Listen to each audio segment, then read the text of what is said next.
Ukubambisana phakathi komphakathi waSolundi nabomthetho kwalihlenga leli dolobha ekutatshelweni noDlambidlo. NgoLwesihlanu kwabonakala imigqa emide abantu bezothenga kulandela ukuvulwa kwezitolo okwabe kunomkhawulo nezithiyo. Umasipala ukuthakasela ukuthi seyixegisiwe kepha ukuphepha kusephezulu eqhulwini.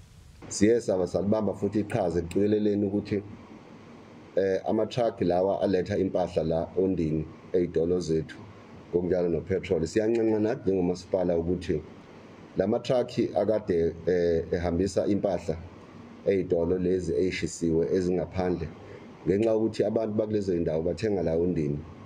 Lawo ma-truck aweze izitolo ezilapha ondini. Kusenjalo zivuliwe izitolo ezingathintekanga odlameni kwaNongoma namhlanje. Ukusuka khona namhlanje kuze kube isikhathi esingaziwa lezi zitolo zizovula ngehora lesishagalolunye ekseni zivale ngelesithathu ntambama.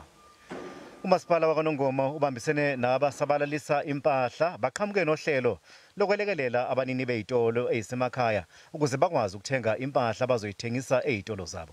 Sesikhulumile nama suppliers athile avela endaweni lezi ezasindayo esebevumile ukuthi bazokuza la bazosondezela lezo zinto ezizidingo nqangi emakhaya njengempuphu, njengobhontshisi, njengamafutha, njengamazambane nokunye okuzidingo nqangi. uNongoma wakhahlumezeka kakhulu egamekweni zokuzitapela nokunqonqiswa kwezakhiwo.